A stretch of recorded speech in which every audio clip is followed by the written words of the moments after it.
So here you can find description of all raw tables that we have.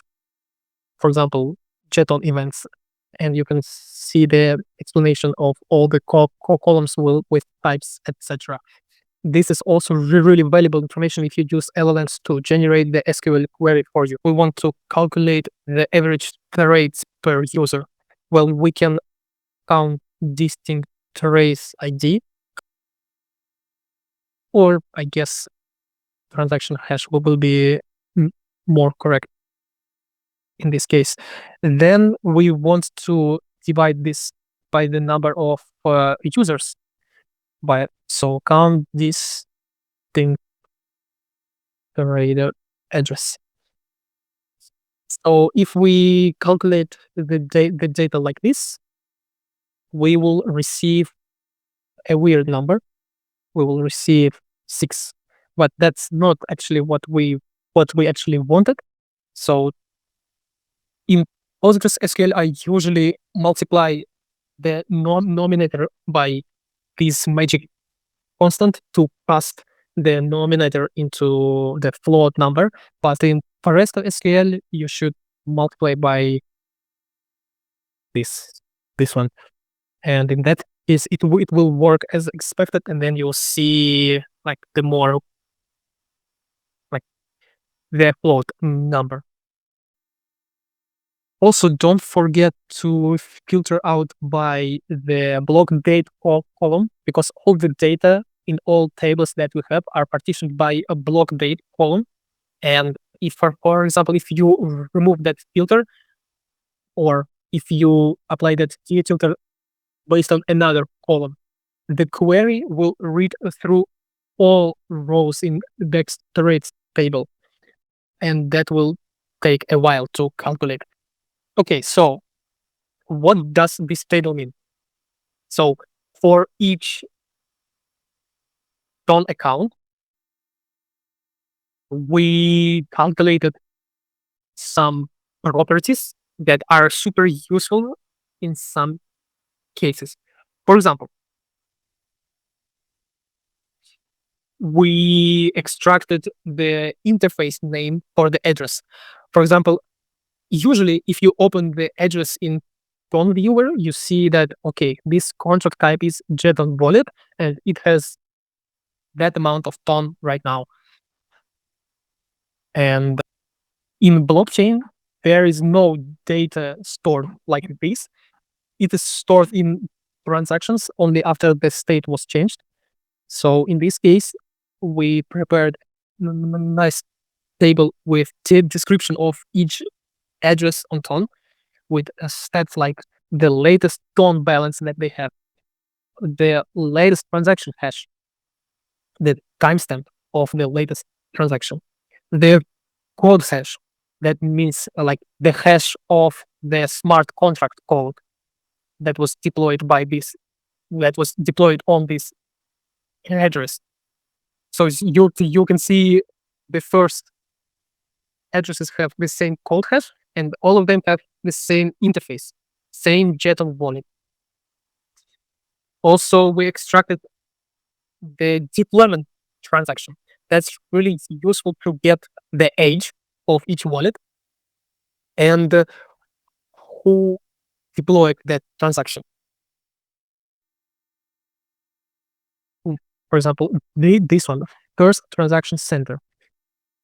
It's really useful to know who deployed the wallet or who sent the money, the funds to the wallet, who was the first one, because usually that can help us to understand the origin of the current address. Yeah, I just wanted to show you this table, and this table has, let's go. How many rows, how many blockchain accounts does Ton have? So it's 146 million of accounts of smart contracts that we have on Ton. That's quite a big number, but keep in mind that for each jeton wallet, it's separate address.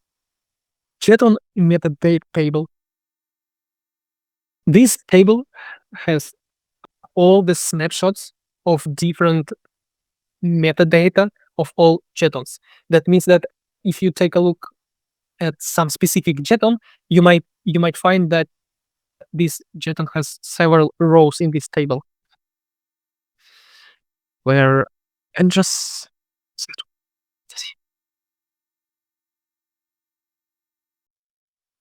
yeah, you see that we have several snapshots of the same metadata for the specific jeton address.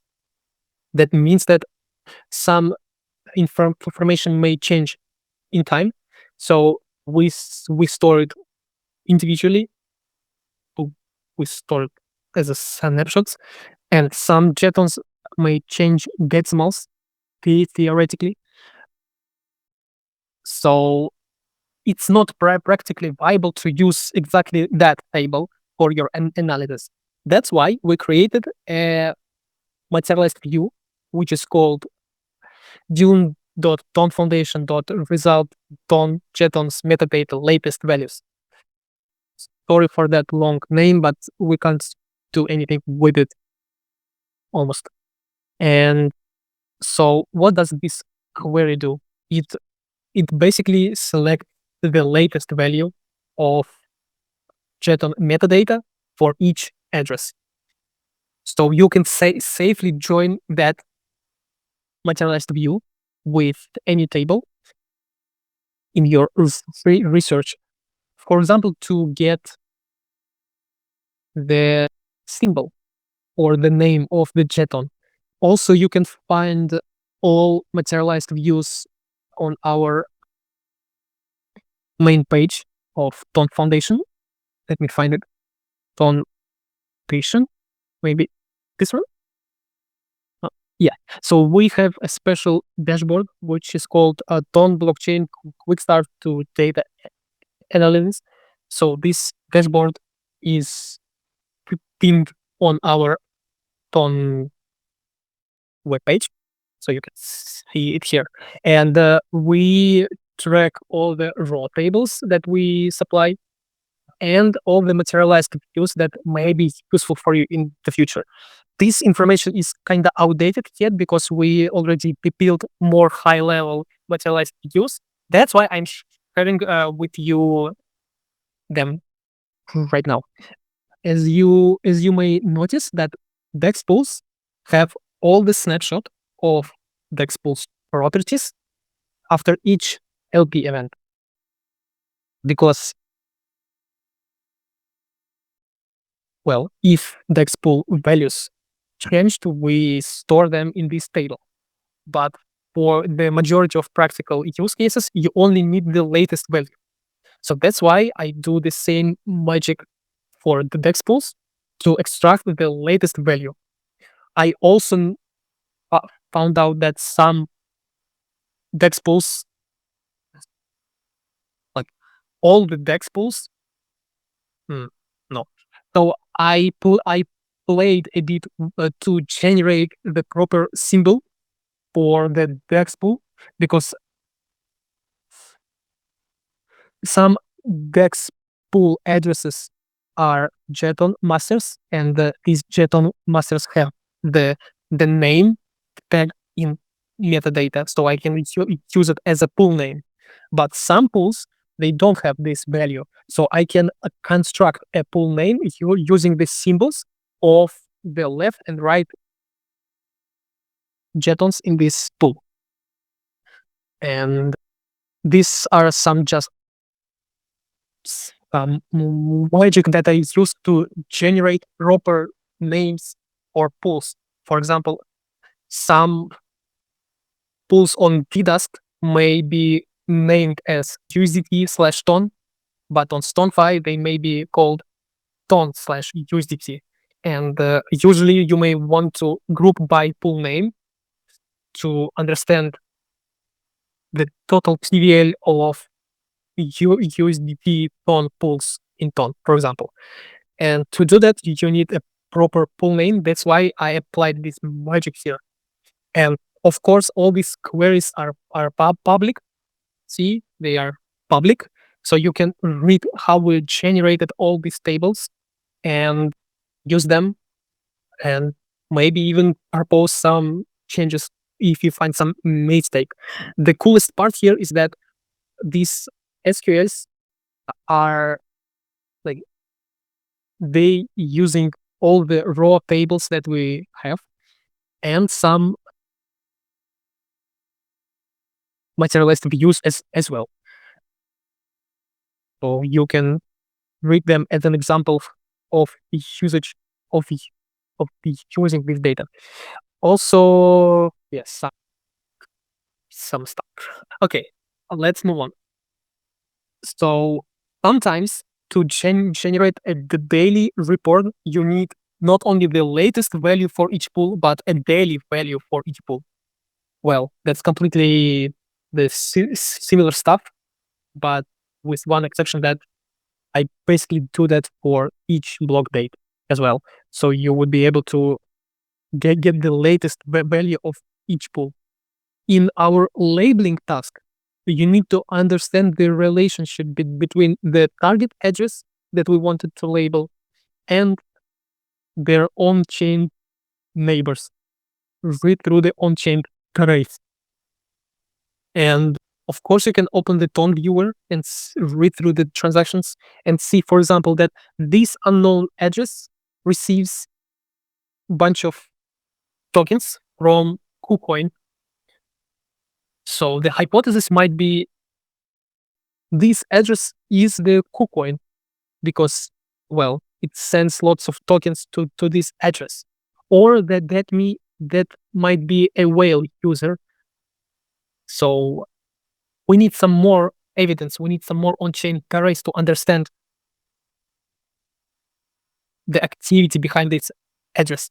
So for that purposes, I created dashboard where I can input the wallet address and see first transactions that were made to this address. So I used this approach to get the first inbound transaction and the deployment transaction. But now you already know that you can use ton.accounts table for that instead of wearing the whole transactions, and that will be faster. So here you can see that this transaction was deployed initially by this address, this or that, I'm not sure. And you can see that 17 minutes after the deployment, that address sent 200,000 ton to that wallet. So that's non-direct evidence, but it's a high evidence. Well, and this wallet is already labeled as KuCoin.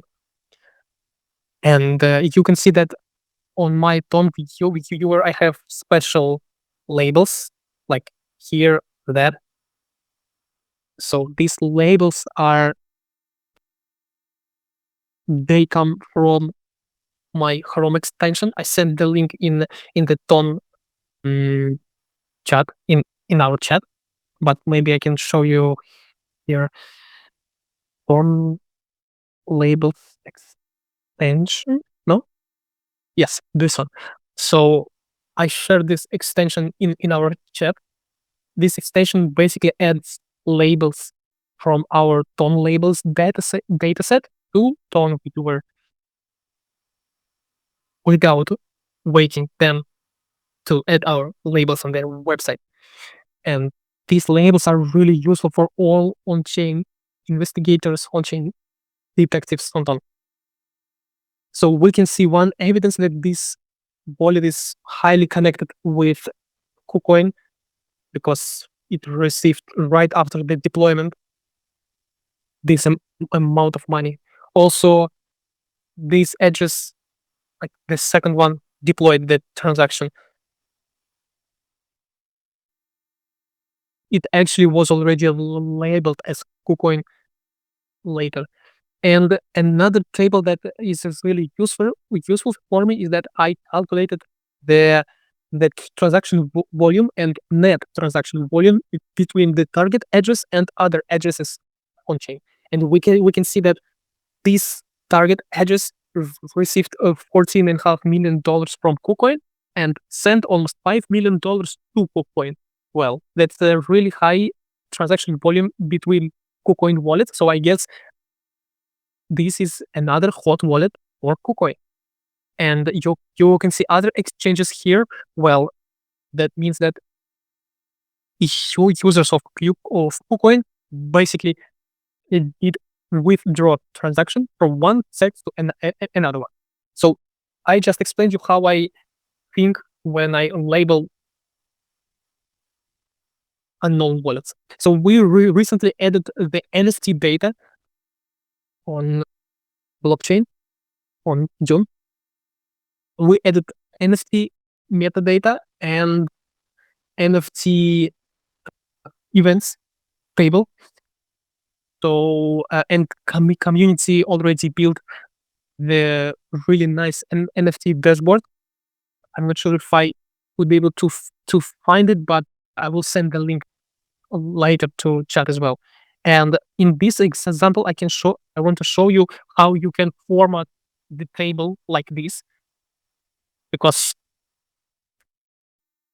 well, you may argue, but I think this table looks really useful and nice and really nicely formatted, because in all our data analytics world, we have some artifacts of our research like tables or graphs, and I think we must rectify them as much as possible, because then you can make your result even more useful.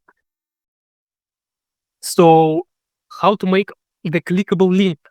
First of all, there is a function called get href, the same as in HTML, a ref. Then you can add the link here.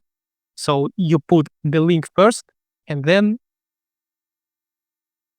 the name of that link afterwards.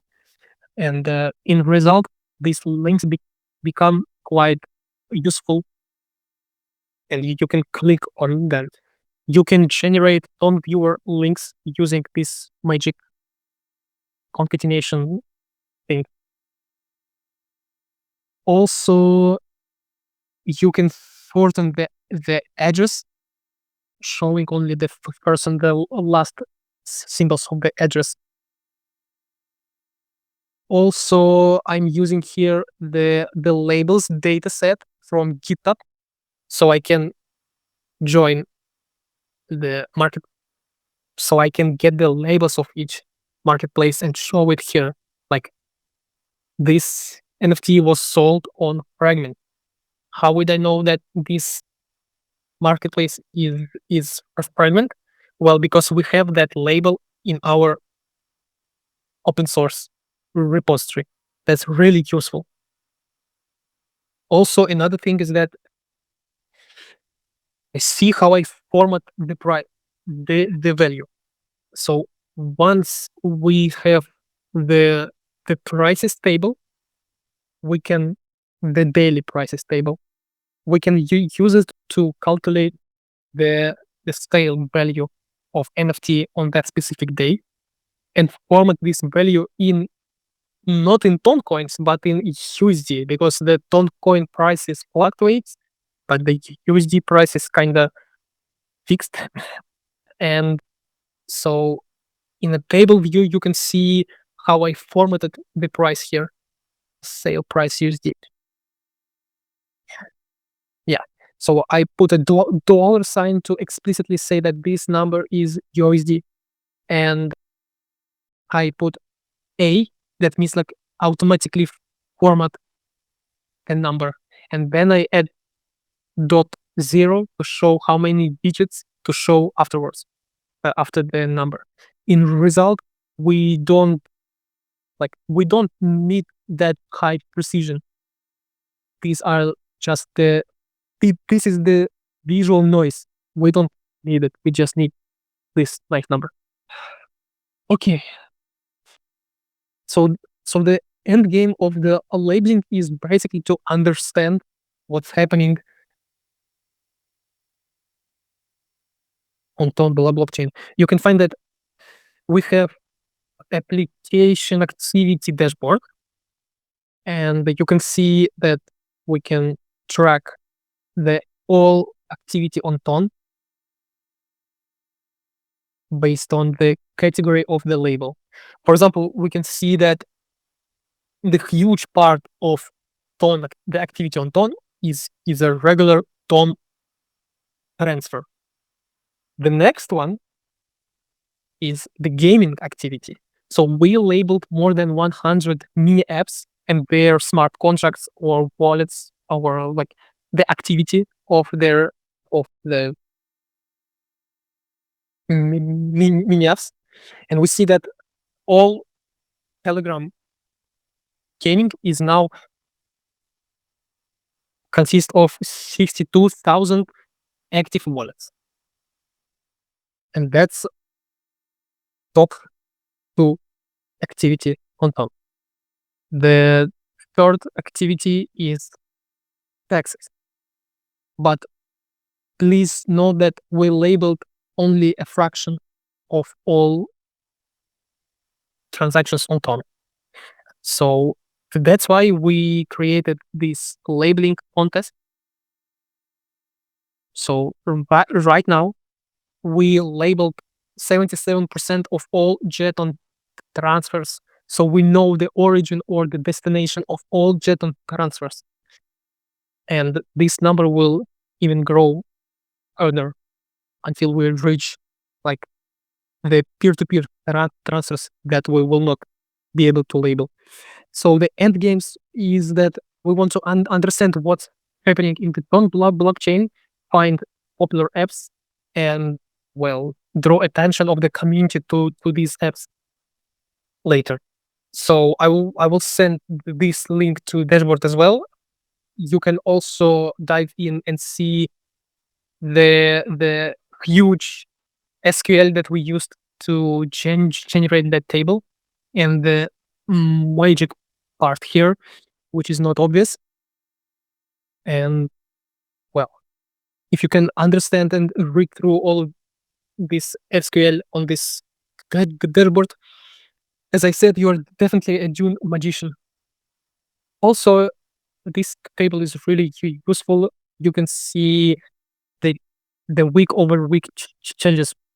You can see that the activity on Storm5 has grown 19% compared to the week before. And that's how we can find what's going on in Ton blockchain.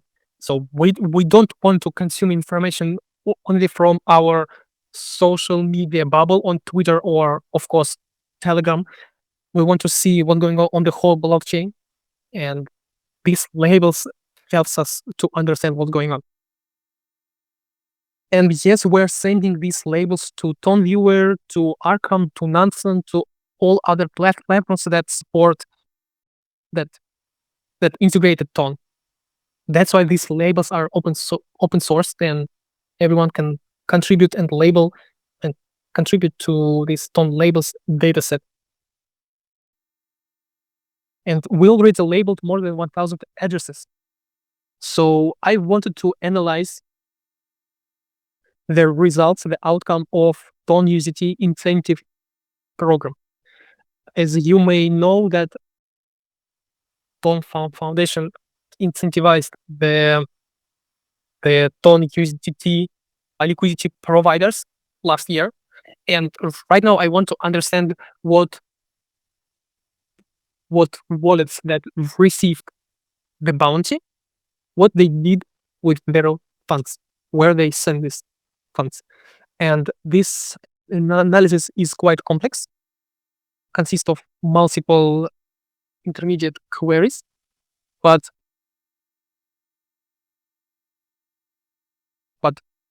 one research, but I decided to visualize the graph because it may be insightful. So let me show you what I have here. So I calculated, I had one big query that extracted the list of addresses that received more than 100,000 ton in incentives. And I want to see the big transactions behind these wallets, where they send these funds. I labeled some addresses, some extra addresses. I calculated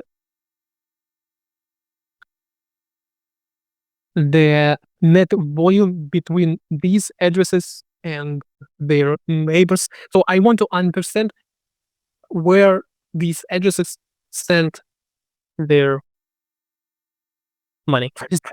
And in the result, I come up with the table with with only 400 rows. Okay, let me just show you the result. So I download this table as a CSV.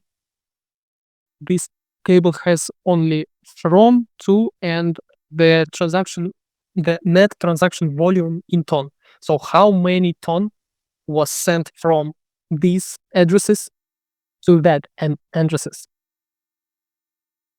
And then I open the cosmograph.app app, and then I load the transactions here. So important thing is that the Dune export is paid feature. But even if you are on your personal account, you have free credits. You have 2,500 credits per month. And usually for graph visualization, you don't need billions of nodes. You usually have less than 1,000. Otherwise, the result might be not useful. And well, you can see what? Okay, guys, sorry for that. I thought personal accounts can also extract CC. Okay, nevertheless, let me just show what you can do easily. So I select the source and destination column. I want to define node size by how many funds inflowed to that node, and the link width, for example, the same thing. Okay, and let's see what's going on here. Okay, as gravity in and update the node scale because nodes are too big. Also. Okay, so and now he's here. I can have a cup of coffee and visually investigate the transactions between wallets. For example, I see that, well, I usually use graph visualization to find the interesting nodes to investigate them further. For example, that wallet. That wallet received a while ago 6 million of ton and then sent it to an intermediate wallet and just keep them. Maybe it's worth investigating who owns that wallet. What's the information behind it? Maybe that's a tax wallet. Maybe that's not a tax wallet. So that's how I label interesting addresses, etc. So this is just the useful tool that on-chain detectives may use.